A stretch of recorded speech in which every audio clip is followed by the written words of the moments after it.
Tobacco Control Program. And joining me on this presentation will be Meredith O'Leary, who's the coordinator of the Pioneer Valley Tobacco Control Program, and Donna Bowman, who is one of Meredith's inspectors.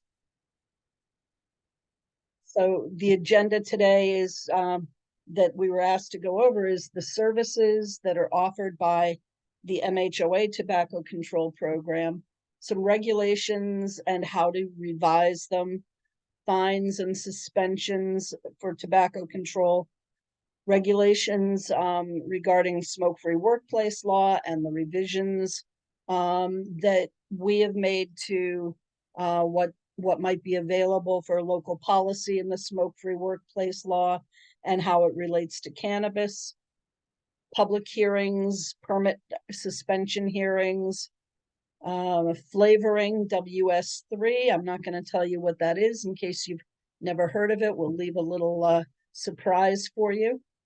Some litigation, Cumberland Farms versus the Board of Health in Yarmouth from 2020. And then Meredith is going to go over MTCP funded communities and what services a funded host program that she coordinates can provide. And Donna will talk about policy and do a show and tell and show you some tobacco products that she's been seeing out in the field. So first off, technical assistance is offered by MHOA, but it's also offered by two other agencies, co-working agencies, MAHB and MMA. Everybody knows Cheryl Sabara at MAHB, and at MMA, Lisa Stevens Goodnight replaced DJ Wilson a little bit more than a year ago now. So they also offer technical assistance like I do. That can include drafting and revising your local regulations, both tobacco sales regulations and smoke-free workplace law regulations. And MHOA has guidance documents that are available for you on our website, mhoa.com. If you click on initiatives, there are probably about 30 or more different guidance documents there, from what's covered under the state law to what to do about Delta 8, all sorts of different things. So I encourage you to go to the MHOA website and look at the information that's available there on the tobacco page. All the technical assistance providers also work with health departments on conducting public hearings. We have toolkits that we can send to you in advance with template legal notices, different things like that you need to prepare for a public hearing. We don't want you to reinvent the wheel, so we have a lot of those things available already. Then when it comes time for the public hearing, we have a suggested script for your chair to read, which really helps kind of control the tone in the room and the flow of the hearing and everything. And then there are some post-hearing activities, which we also have a toolkit for, as far as filing your regulations with the Department of Environmental Protection, and then a couple other folks that would like copies of your regulations, like Cheryl and Lisa and MTCP. A few things that I do that Cheryl and Lisa don't do are notifications to boards of health for violations of FDA compliance checks. I do those monthly. I send out notifications of any violations. I don't send out notifications if the store has not violated. And just a recommendation that local boards of health do not enforce on these compliance checks, because the FDA agents haven't been appointed by your board of health. So you're getting these notifications primarily for historical purposes on any store that might have violated. I also provide training, retail inspection training for Board of Health staff, compliance check training for Board of Health staff, if you're going to be conducting your own inspections and compliance checks. And we also provide retail training for store owners and managers. I can tailor that to your municipality so that I cover the nuances of your local regulation. And then at mhoa.com is store employee training online. It's offered in both English and Spanish. It's anonymous, it's free. So we hope that you'll help promote that at the Clearinghouse, maclearinghouse.org. There are cards, postcards that you can send out to your retailers that give them information about this training in English and Spanish. And there's a QR code on there, so they can just go on that. And we suggest that you send that out anytime there's a violation, whether it's a violation of the FDA compliance check or any sort of a Massachusetts initiated compliance check. Talk for a few minutes about suggested sales regulation revisions, new things that we've come up with, and the process. Probably the biggest new thing is the 2019 state law that made Massachusetts one of 2 states in the country that ban the sale of flavored tobacco products, along with California, although we can boast that we do more consistent enforcement than California with it, and other different things within the state law. So it was pretty far-reaching. Your regulations, if they were revised, would incorporate all of those things. And just a reminder that even though you may not have the new aspects of the state law in your regulations, local boards of health are still responsible for enforcing those state regulations. So it's a good idea to contact either Cheryl or Lisa or myself and have us help you in revising your regulations to at least include the new state law. Some other things that your board can look at if they haven't yet are permit capping and density issues. There are 3 types of capping permits, and I'll go over all of those in a second, but it's important for you to look at how many retailers you have in your municipality in regards to how many adults live in the municipality. The state average is 0.97 for every 1,000 adults. And there are many, many communities in Massachusetts that are way above the state average. So it would be really beneficial for your community for you to look at capping the number of permits that you have so that it doesn't continue to grow and unfortunately provide more places for young people to purchase tobacco products. 3 types of permit caps. The simple cap, I guess a good example would be if you currently have 25 retailers, a simple cap would be when you might add a little bit of growth potential. So you might raise it to 27 tobacco retailers, and your regulations would say that there could only be 27 tobacco retailers in your community, or you could cap it at the number that you have currently. The advanced or reducing cap would be if you have 25 retailers permitted now and a store turns in their permit, then you would reduce that cap down to 24, obviously. And then the dual cap is if you have adult only retail tobacco stores in your community, which most communities do have, your regulations could potentially say that the local permits would be capped at 25, of which only 5 would be adult only retail tobacco stores. And those numbers are all at the discretion of your board, obviously. A couple other things that are available for local communities to look at, and all of these are from permit capping on down, local policies and not part of the state law. So another local policy would be no new permits within 500 feet of schools and no new permits within 500 feet to 2,000 feet of an existing retailer. Obviously, your board would decide where in that range that they'd like to land. Just a reminder of the no new permits.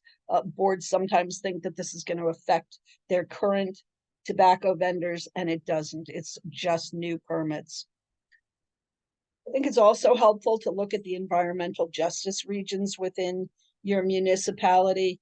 Chances are that most of your tobacco vendors fit in a region where there is increased poverty, increased population of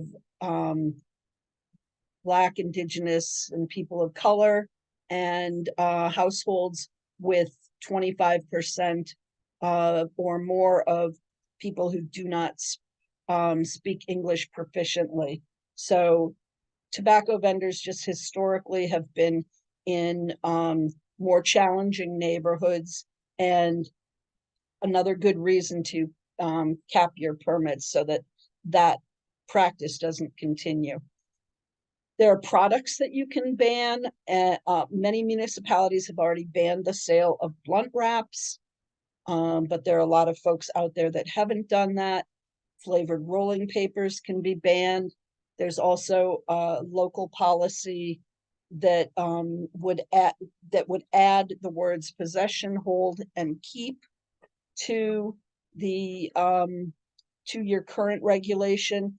And that was put in there because to most of us, if flavored products were banned, we would have the common sense that that meant that they couldn't be there and they couldn't be sold. But there are some retailers who have told inspectors when they've gone in and found flavored products that they're not selling them, they're just there for display. So this would take care of that issue if you added the words possess, hold, and keep.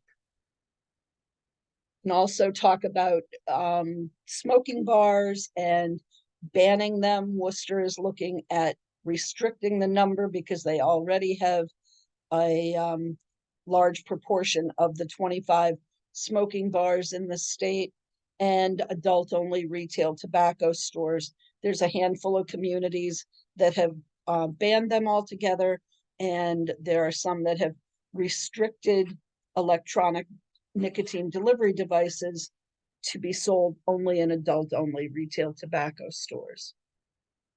So the revision process is really simple. You contact one of the TA providers, either Cheryl, Lisa, or myself, and we would provide you with what we call the sample regulation, and it's a template basically. There's a checklist on the front page for your board to review and decide which local provisions in particular would fit your community. So the local provisions are not something that we dictate or the state dictates. So along with putting in anything that is indicated on your checklist as something that your board wants, the sample regulation also revises to include anything in the new state law and some updates on language in a few places as far as definitions and things like that. So the TA provider, once you give us the checklist, is able to draft the regulation for you and meet with your board either live or virtually to answer questions, explain anything you need, and take you through the public health hearing process. Fines and permit suspensions are a big part of the new state law and something that's been challenging for a lot of local boards of health. The state law added a new fining structure to a number of different violations that I'll go over in a minute. So at this point, most municipalities have the local fining structure, which you've had for years, probably 100 on the first violation, 200 on the second, 300 on the third, and then the new state law's fining structure. So the new state law fines at a much higher rate for obviously sale of tobacco products to anybody under the age of 21, sale of flavored products, allowing people under 21 in an adult-only retail tobacco store, and failure to obtain the state-required manufacturer letters that certify that products are not flavored and would certify that nicotine delivery devices have 35 milligrams per milliliter of nicotine or less. There's also a number of other things that the state law covers. I think there's about 18 different things at this point, but those are the main ones that we think we're focusing on, but the other ones do come up. So mandatory fines, the state has said that boards of health are to enforce this regulation, and the mandatory state fines, which, by the way, the money comes to your local municipality. It doesn't go back to the state. So the first violation is $1,000 fine. If it's a sale to a minor, there's a mandatory permit suspension of up to 30 consecutive business days. So your board should decide ahead of time how many business days that permit suspension is going to be for. One way that it makes it easier for your board to decide is to look at your current regulations and look at the second violation on your current regulations. And it probably says something like a 7-day permit suspension. So most boards are taking a permit suspension somewhere between 1 and 7 days. I think a few boards have gone up to the 30 allowable days on the first violation. But again, the fine is $1,000. The permit suspension is only if that violation was a sale to a minor.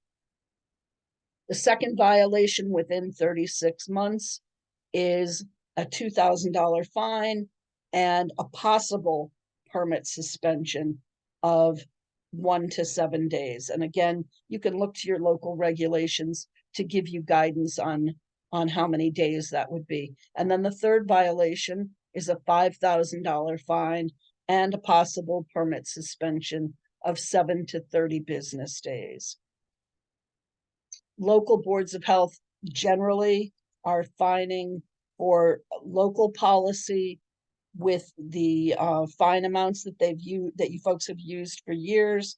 $100 on the first violation, 200 on the second, and maybe a permit suspension, 300 on the third, and maybe a longer permit suspension.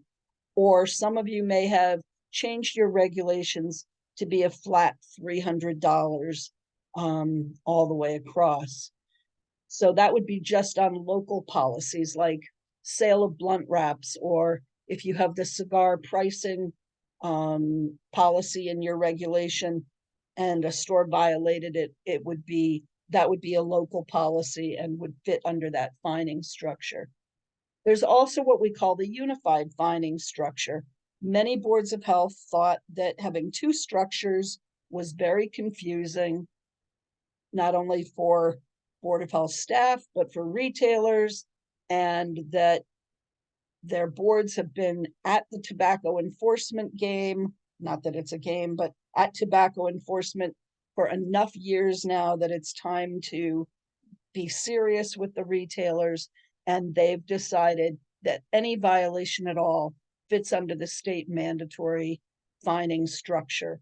So if you have a ban on the sale of blunt wraps and a store has blunt wraps, when you go in and do an inspection, they would be fined $1,000 under the unified fining structure. So those are all things that your TA provider can help you incorporate into your regulations. Not every community, I'm finding, has a smoke-free workplace law. Some communities have relied on the state law. And it's important for you to have a local smoke-free workplace law, because there's a number of policies that aren't part of the state law that you can include as smoke-free areas within your municipality. That includes things like beaches, playgrounds, particularly what we call tot lots, where little kids are likely to gather, all sorts of different things that you can pick to be smoke-free, that the state hasn't mandated be smoke-free. We recently revised the template regulation that we have, the sample regulation for the smoke-free workplace law, updated some language and things like that.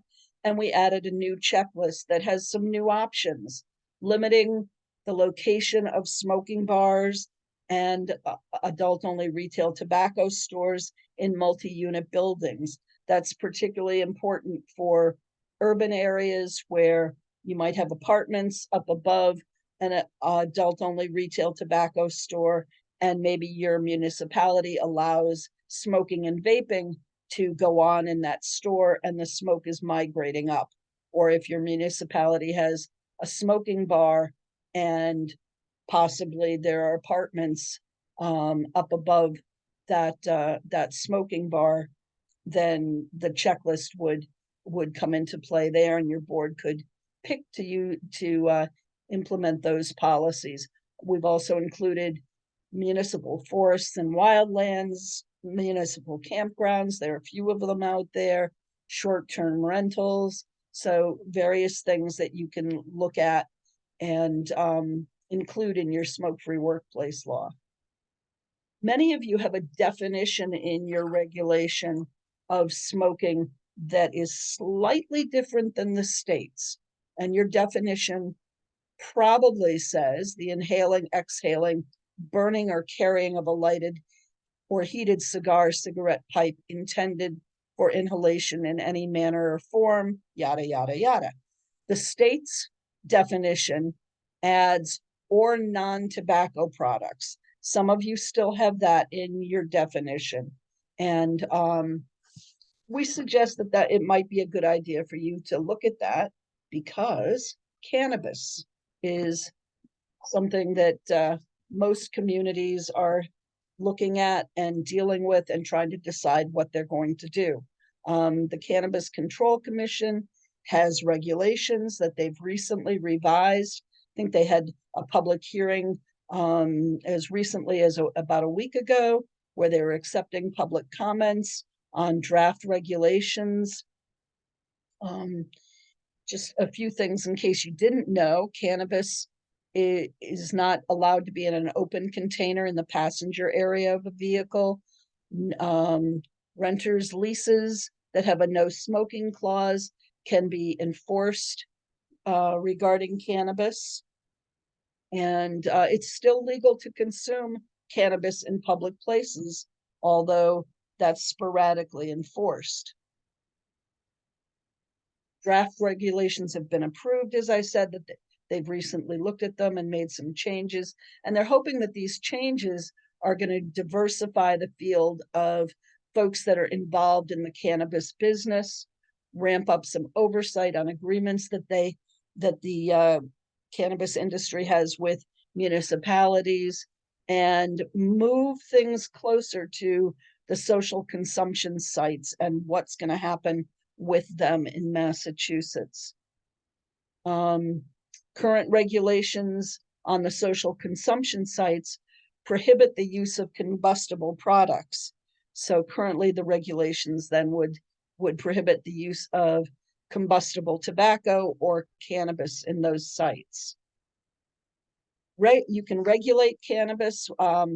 Cheryl Sabara on mahb.org has some terrific template regulations there, and Cheryl is always my go-to person on anything cannabis related, so you can certainly email her with any questions that you may have. But one thing that we recommend is that you look at cannabis like tobacco, and that you put in regulations that would age restrict, require permits, compliance checks, things like that, and kind of mirror what we've done with tobacco control.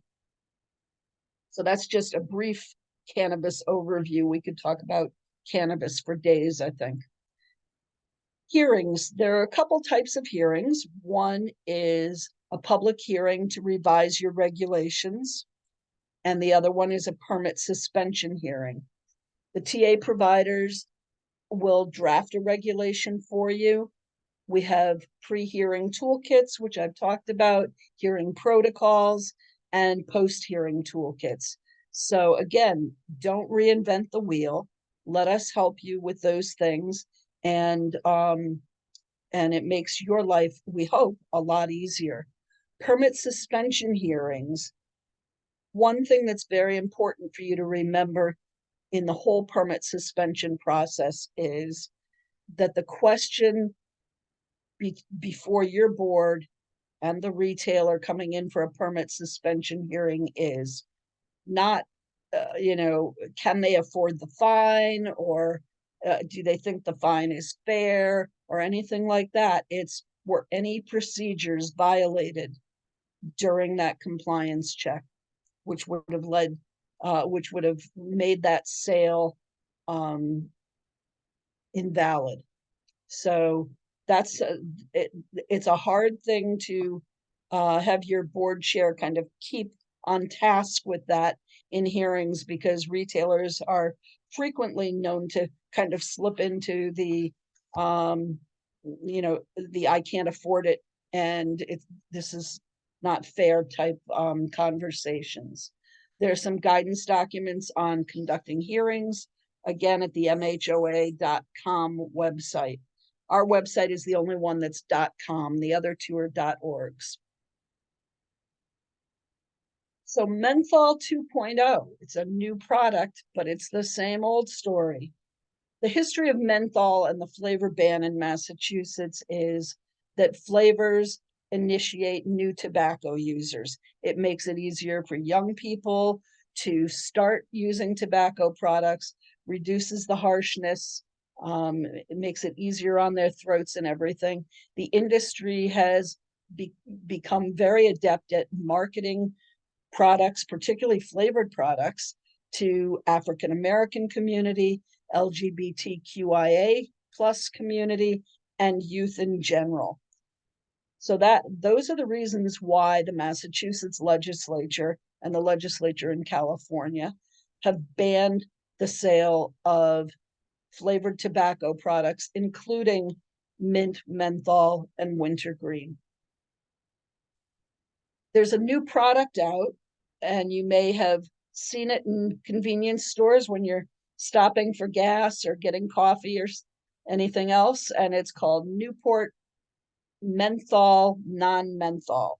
The package looks just like the menthol Newports of 3 or 4 years ago did, before the state ban took effect. Our ban explicitly includes the menthol, mint, and wintergreen. So they've replaced the menthol with a synthetic coolant, which is called WS3, and it has the same same effect basically as the menthol that was in the in regular Newports. WS3 is included in menthol chewing gum, breath mints, face cream, things like that, that have a cooling to them.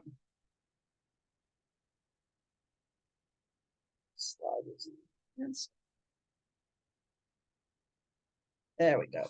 Okay. So when we looked at flavored products, one of the definitions that was important was characterizing flavor, which is distinguishing taste or aroma other than the taste or aroma of tobacco imparted or detectable before or during consumption of a tobacco product. Now, notice that it doesn't mention anything like that it tastes like candy or that it tastes like alcohol. It's anything other than the taste of tobacco.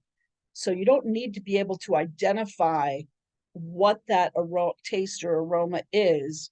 You just need to be able to identify that it's other than the taste of tobacco. And we've done a lot of taste testing on the state level on different products and things like that.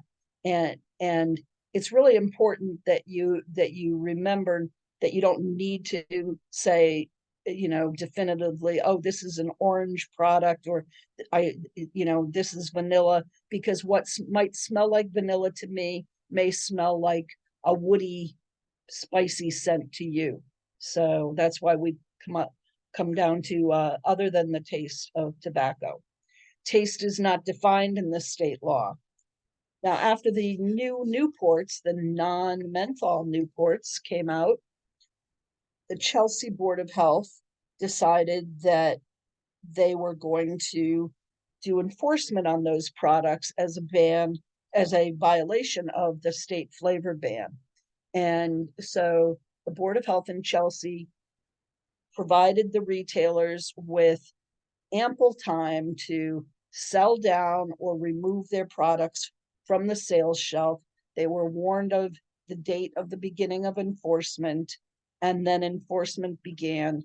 And currently 3 vendors have received fines for selling these non-menthol Newports.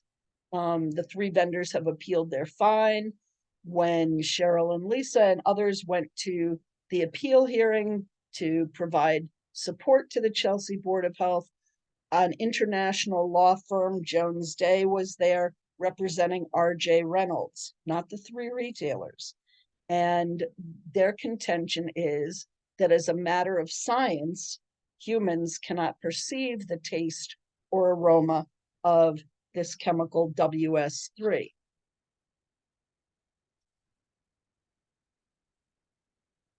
And this isn't the first litigation Massachusetts has had. Well, they're not at the litigation stage yet, but maybe shortly. This isn't the first litigation Massachusetts has had regarding flavored products. In 2020, Cumberland Farms sued the Board of Health of Yarmouth. There was a flavored little cigar called Jazz. Now, if any of you know what Jazz is, let me know, because I don't know what that flavor is. I don't know what Jazz smells like, but when you buy one of these things, it smells like other than tobacco, and it's a little teeny cigar. I'm reaching for another one that I have. This is called Casino. Now, what does a casino smell like? When I think of casino, I think of a smoky room. Thank God not in Massachusetts. But this smells of spice and chocolate. And I've had it sitting on my desk for about 3 years now, and it gets more and more chocolatey smelling. So, but what smells like chocolate to me might smell different to you. So the law does not state anywhere that a specialized criteria or standard has to be used to determine whether a particular product is flavored. This is the ruling from the lawsuit that Cumberland Farms brought against the Board of Health, where the courts found in favor of the Yarmouth Board of Health. The fact that WS3 might not taste like anything on its own doesn't mean that when you add it to tobacco, it can't change the taste. There's a number of products like this where you can smell them and they might not taste like something, but when you add it to tobacco, or particularly like the Zyn pouches, when they get wet in somebody's mouth, then the taste comes out, but you might not detect it before. The court determined that common experience and common sense can be used to determine whether a product is flavored. And there are multiple factors you can look at. The first thing I like to do when I come across a new product is to Google that product, and not necessarily look at the product website, but to look at websites for distributors that are selling that product online, because the distributors will more often than not slip up and say that it's a wonderful after dinner vanilla flavor. And the minute the word vanilla is there, or, you know, cherry or cognac or anything like that at all is there, then it's a flavored product. And we were able to find numerous instances of that in the Cumberland Farms case with Jazz. And that's still going on. I still Googled something yesterday that had that. A new, so you would think that Cumberland Farms would learn. Jazz was determined a flavor product. There's a new lawsuit that I just heard about this morning where Cumberland Farms is suing the city of Braintree. The product that was found was Jazz again, something that has been deemed as a flavored product. And the lawsuit is based on some procedural issues like notice to the vendor and Board of Health Authority, things like that. So that will be coming up more in the future, but we feel pretty confident that the Board of Health will prevail in that also. So more about WS3. It's interesting that the industry says that it doesn't have a flavor. Back in 1972, Brown and Williamson, who were the makers of Kool cigarettes, are quoted as saying that WS3 imparts a very localized dot of intense cooling and a faint mint-like taste. Again, in 1990, R.J. Reynolds, makers of Newport and Camels, said a flavor compound that does not contain menthol, but provides a cooling sensation. So the argument is a sensation a flavor? R.J. Reynolds admits that WS3 mimics menthol and that it produces a cooling sensation. Isn't that the entire reason why we banned these products in Massachusetts? So, as Cheryl Sabara would love to say and says frequently, if it walks like a duck, quacks like a duck, now I'm going to add my little part, and in this instance, tastes like a duck, then it's a duck. So you will hear more over the next probably month or so on this issue with Chelsea, and my hat's off to them for taking up the lead of enforcement on it. I do want to remind you, and this was in an MHOA newsletter, but in case you didn't know about it, we don't encourage other boards of health to do any enforcement on these products at this point, because we want to see what plays out in Chelsea. And you can if you'd like to, but you're asking for a lawsuit. So let Chelsea handle this, and they're doing a great job with it. They've got a great city solicitor and working with other tobacco related attorneys, and let's watch and see what happens there. So I'm going to turn it over to Meredith now.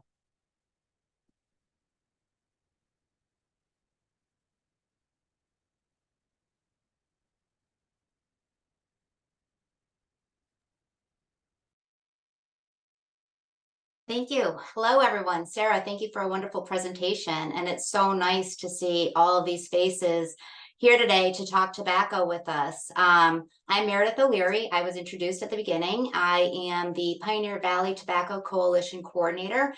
I wear two hats. I'm also the Public Health Commissioner for the great city of Northampton. But today I'm here in my coordinator role.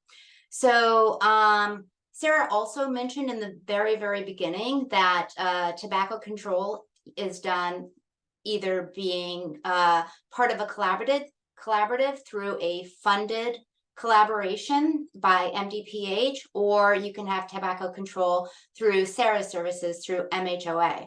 The Pioneer Valley Tobacco Coalition is an MDPH grant-funded coalition whose mission through policy, compliance, and enforcement is to address youth access and exposure to tobacco products and to protect the public from secondhand smoke in public places.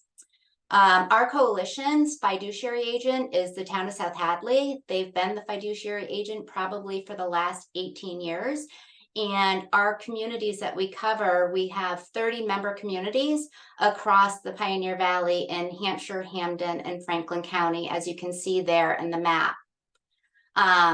With our 30 communities, we have about 350 stores that we do compliance enforcement and youth compliance checks in, and I'll talk a little bit more about that in a few minutes. From the state's perspective, there are 15 funded Board of Health collaboratives and 2 funded single cities. This amounts to about 209 funded municipalities out of the 351. I often get asked, can we join your collaboration or another collaboration? And currently the answer from the state MTCP program is you cannot.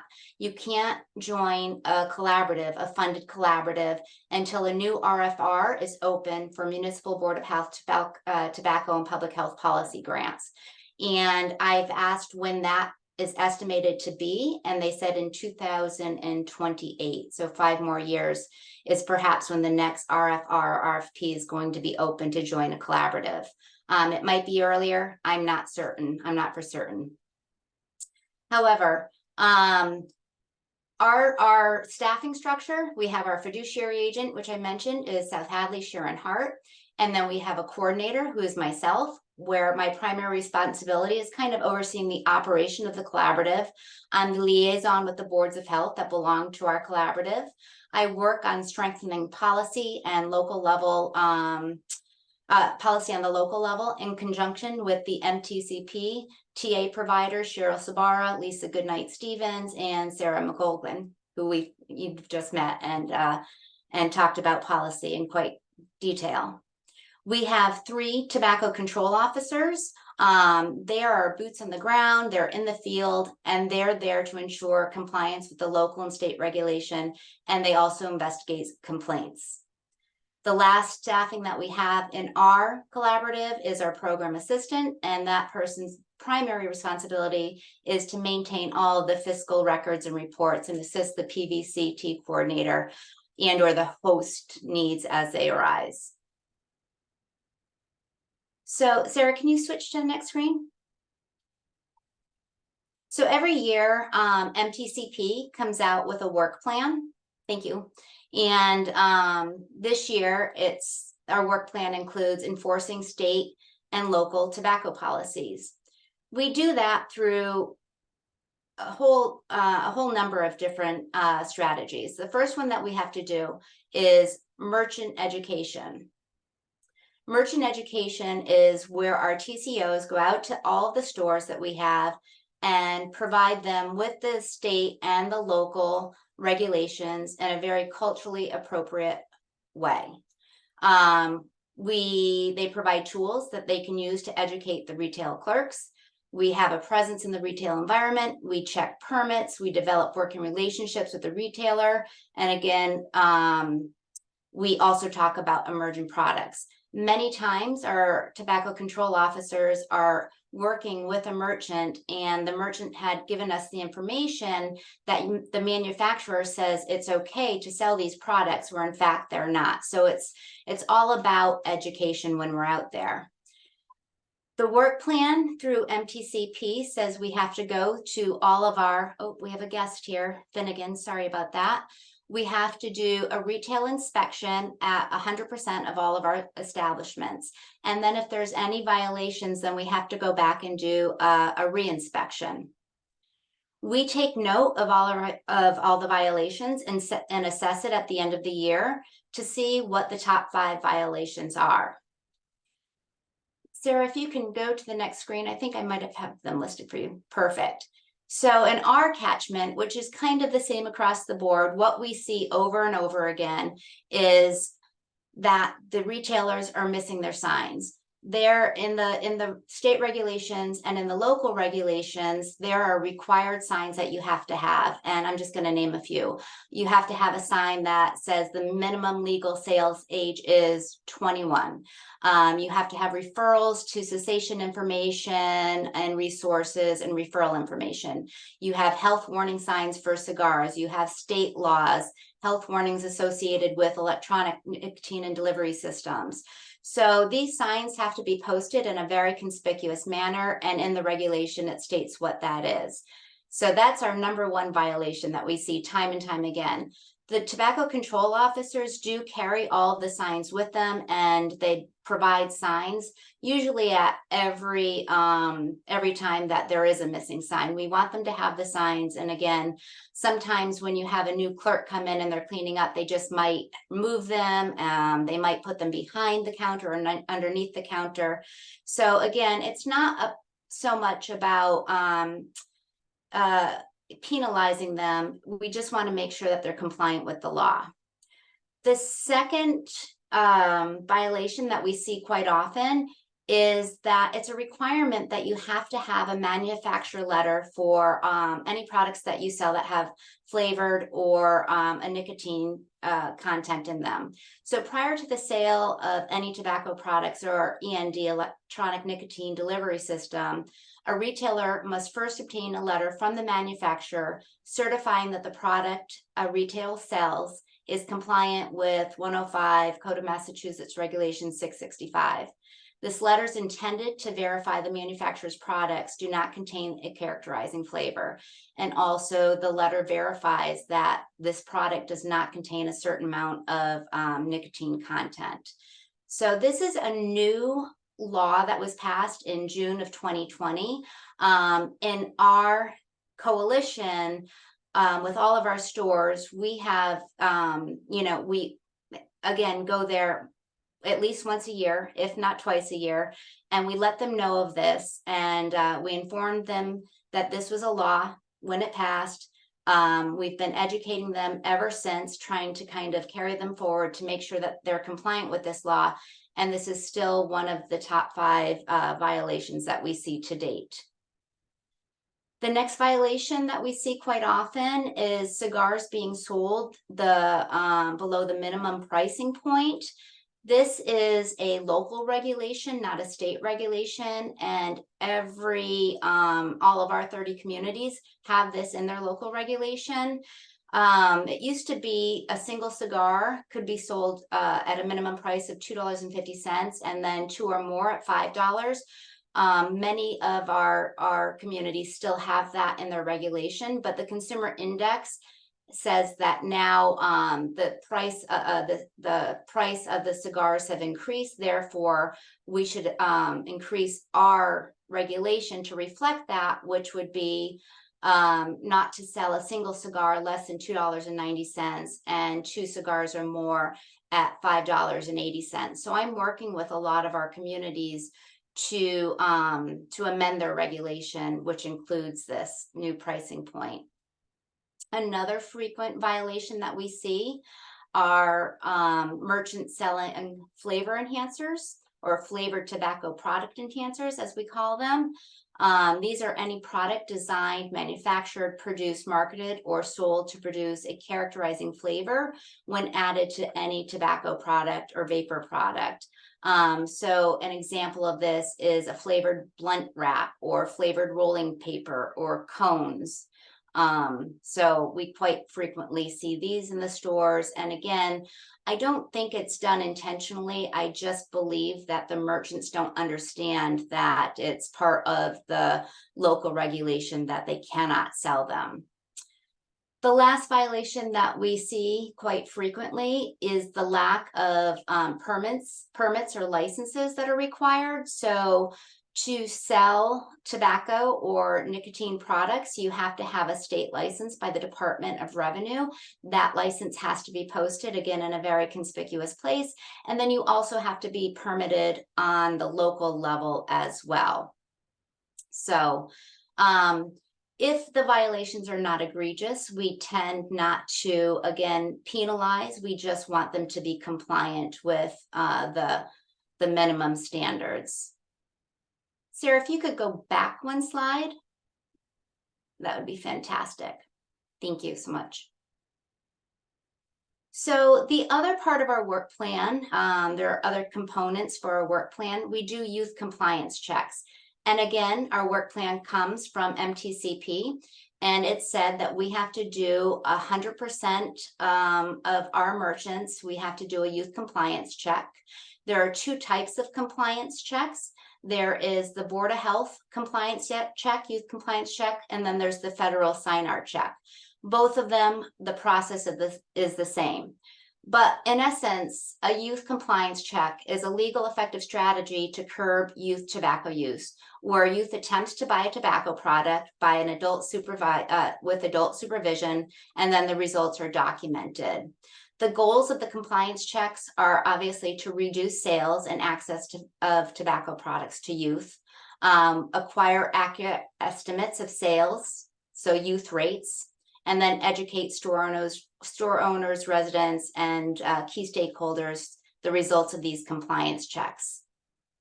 So again, the process is the same, whether it's a Board of Health youth compliance check or it's a SINAR compliance check. We have a standard of practice.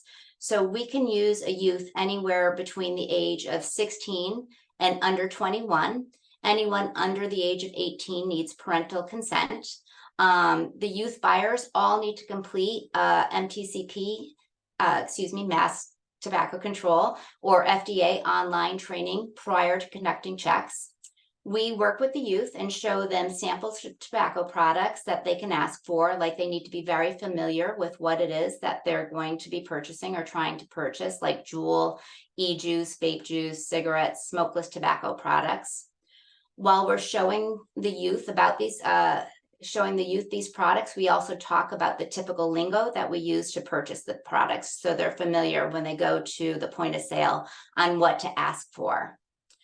We like to reinforce the knowledge about physical safety and anonymity and comfort level. We want to make sure at all times that our youth feel safe when going into a store to make a purchase. We discuss emergency codes if they're not feeling safe. So if they're in a situation where they feel like they need additional support, they can text, "I'm not feeling well today." And then the adult supervisor, the tobacco control officer, can go in and help out.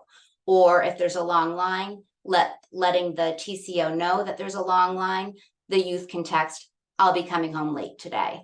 So safety is our #1 priority when it comes to youth.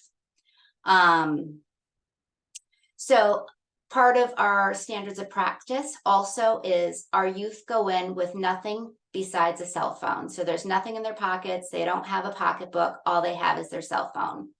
Our TCO will provide the youth with the cash for the purchase. Our TCO stays in the car, kind of out of sight, but still can see the youth and what they're doing. And then the youth will go to the point of sale and ask to purchase a tobacco or nicotine product. If the clerk asks for an ID, our youth never presents a fake ID. The youth never presents their own ID. They just say, "No, I don't have one." So after the transaction occurs, the youth will return to the car and will collect the information. The information that we collect is, did the clerk ask for an ID? Did the clerk ask for your age? What was the gender of the clerk?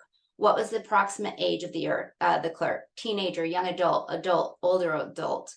The type of tobacco product that was asked for, and was a sale made? If the sale was made, then we ask, how much did the product cost? Did you get a receipt? We don't require a receipt. And describe the employee that sold you the tobacco. The youth will also give the TCO the evidence, and the evidence will be placed in a bag, and it will be logged in with all of that information that was collected from the youth.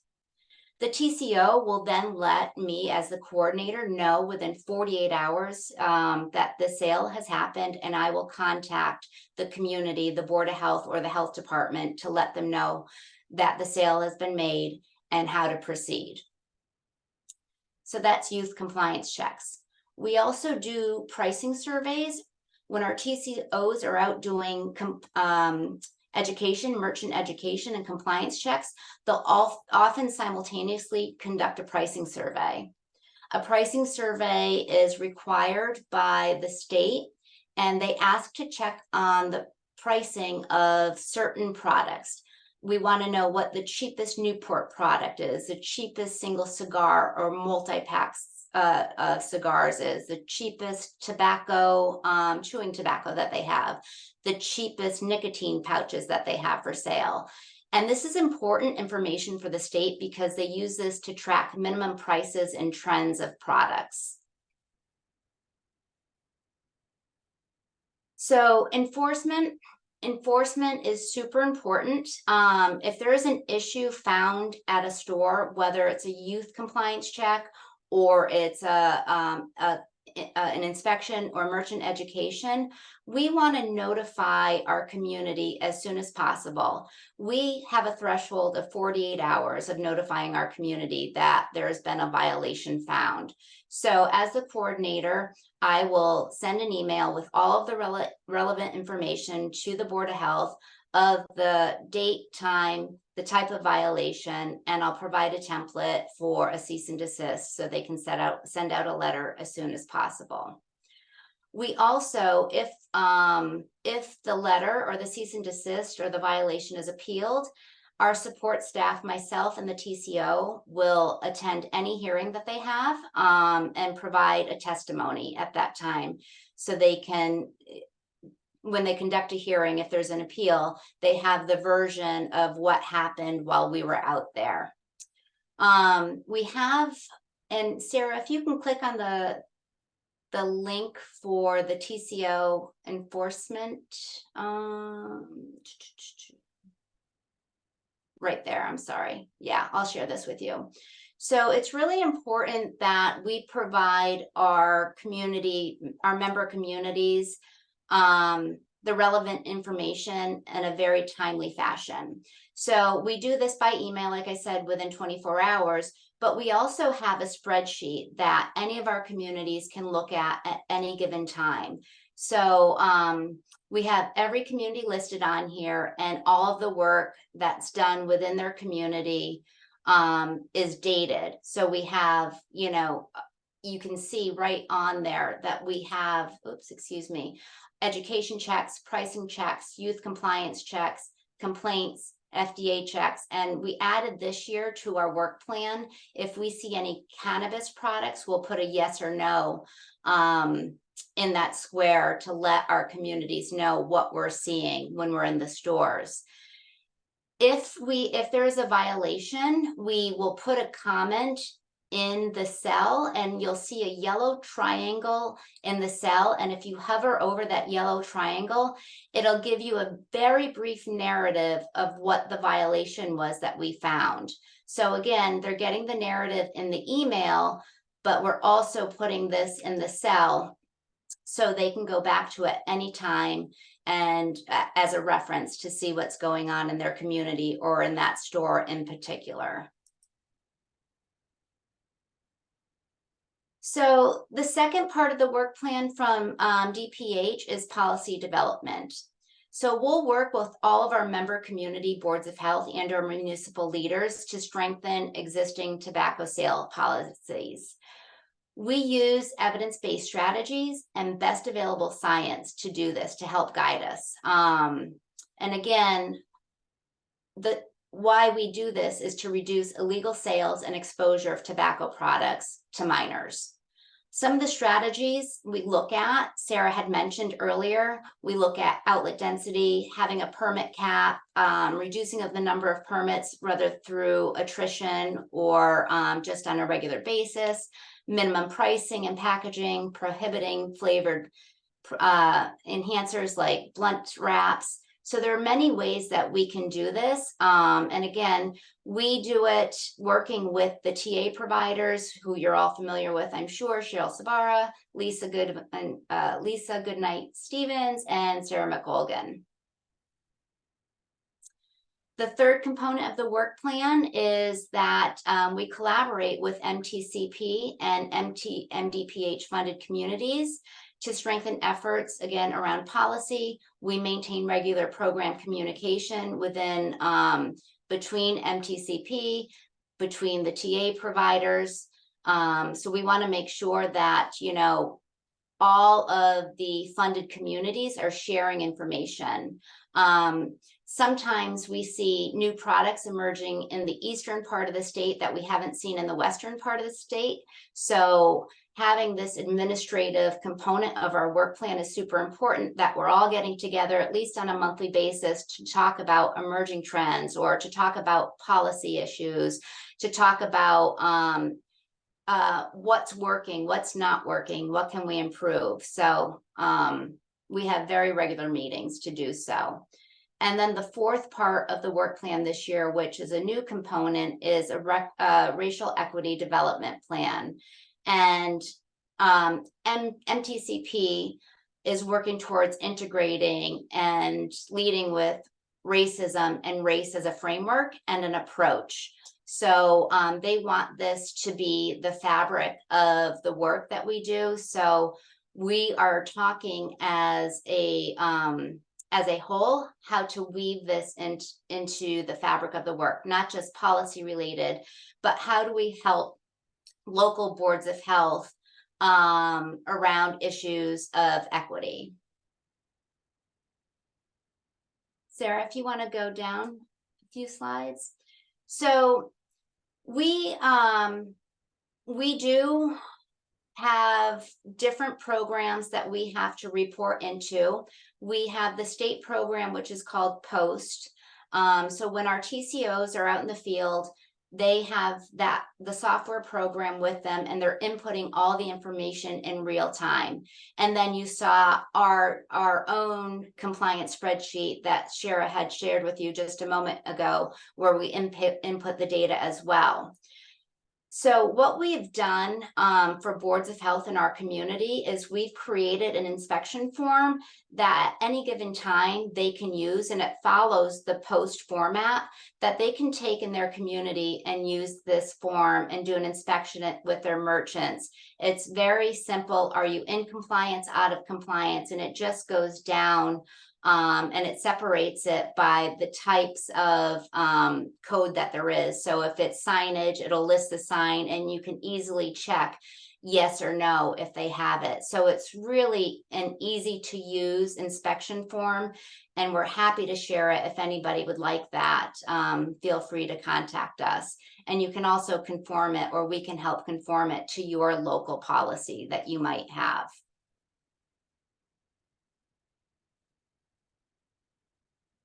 Sarah, next slide. And we already went over that. If you can go to the last slide, Cheryl, for me. Great, thank you. So in essence, you know, big tobacco continues to create really harmful tobacco products in hopes of increasing youth initiation. They use tactics: sweet, cheap, easy to get. We've seen this time and time again. And we're all creating, you know, and I'm going to quote one of Cheryl Sabara's famous lines as well, this whack-a-mole regulatory regimen to try to keep up with big tobacco. It's challenging. Until 2020, wearing my hat as the health commissioner for the city of Northampton, I feel like we were amending our tobacco regulations almost every other year to try to stay, you know, on par with what big tobacco was putting out to the public. So it's super important that we have really strong tobacco policies to help protect our youth, to preserve our communities. So next slide, please. So with that being said, I'm going to hand this over to Donna Bowman, who is one of our tobacco compliance officers, who again is in the field, who is at all of the 350 stores that we have. And she's going to talk about all of these emerging products that are currently trending. So Donna, if you want to come on and take over. Thanks, Meredith. Everybody hear me okay? Yep. Okay, Thanks, Mara. Thanks, Sarah. Thanks for all that great information you're putting out there. I know it's probably a lot to take in, but it's really important stuff. Some of the things we're going to look at now, and I'm Donna Bowman. For those who don't know, I'm a TCO here for the Pioneer Valley Tobacco Coalition for about the last 5 years. So as Meredith was just saying, we're trying to stay up with regulations locally, but when we're out in the stores, we're seeing a lot of new things every time we go in. We as TCOs are also trying to keep up on what's new, what is tobacco, what's not tobacco, what is flavored, what's not flavored. So there's a lot to see and a lot to share. So on the screen you're seeing now are some of the new and trending products that are out there that you may be familiar with, and maybe you may not be. If you're looking up in the left corner of the screen here, these are all ENDS products, or otherwise known as electronic nicotine delivery systems. They can be called vapes, they can be called vaporizers, vape pens, hookah pens, electronic cigarettes, e-cigs, e-pens. There's a lot of different names for them. The three in the corner here are all, they all come in what you call clear. And what we're finding is that this new name of clear is actually a flavored item, and it's just a way of kind of getting around that, not having a flavored e-cigarette out there. It's very, very, very, very, very clear when you open the package. You don't even, you get a waft of flavor smell when you're opening it. So you know right away that there's some sort of flavor going on in there. They're very small. Sometimes you don't even know somebody has one in their hand. They fit in the palm of the hand. So you can be sitting in a class, you can be sitting in an office. No one knows that you've got it up to your mouth and taking a little hit off of it. So they're very hard to see at times. On the right hand side of the screen are all the new nicotine pouches. When we say nicotine pouches, you're probably used to seeing things like Zodiac and Grizzly and Skoal. But these new pouches that are out are more of a synthetic pouch. They don't actually have the tobacco that you're normally used to seeing. It's actually a synthetic pouch. So it's more of a white powdery substance, as you can see in the picture that says Rogue. When you open it up, you see it's like a white powdery substance, and what it basically gives you the same deliverance of tobacco, but it's not that actual tobacco product. It's not that shredded leaf that you normally see. They all come in flavors, which obviously they're not supposed to have on the shelves, but you do still see them. The Breakers is the newest one we've seen out there. This one's really interesting. It's very similar to the Rogue and the On and the Zyn, with that synthetic white powder in the pouch. However, these ones come with this little piece of it's almost a little bubble inside. So when the flavor is not good enough for you, or you want a little bit of a kick, you actually squeeze on it a little bit. It breaks this little pouch open inside of it and gives you a little bang of flavor, whether it's mint or mango or watermelon, whatever the flavor is added to it. So that's one of the newest things we're seeing out there. The middle section, the little round circle you see, is actually a tobacco spray.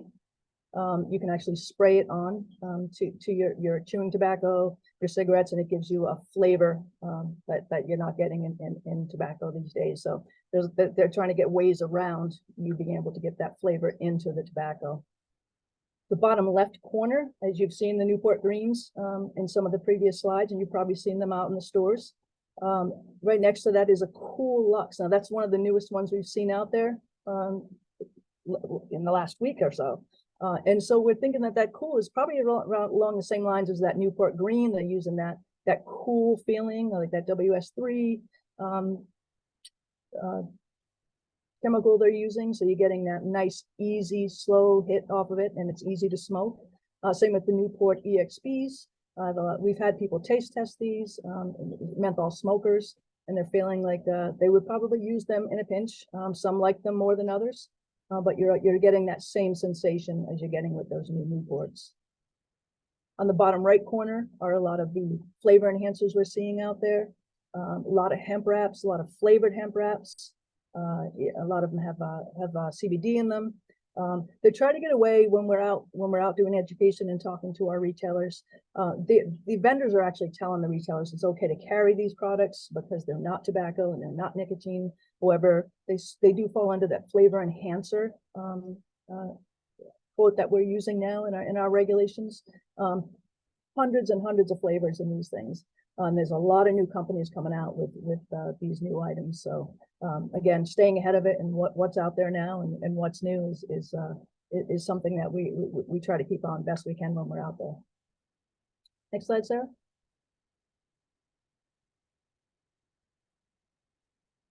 So these are some of the new no tobacco, no nicotine products that we're finding out there. These step cigarettes that you see on the left, the green pack is a mint item. And step is short for satisfying, tasteful experience at a fair price. So they're bringing the draw, and on the other side of the pack, it's actually marked $2.99 a pack. These are the newest items we're seeing out there as far as a non-tobacco, non-nicotine item goes. However, it's more of one of those things that it's a draw to get you going, get you smoking, and maybe you make that next step up to something that gives you a little more of more satisfaction. On the right is Black Buffalo. These are more of those synthetic pouches that you're seeing out. Again, they're stating that they have zero nicotine, zero tobacco.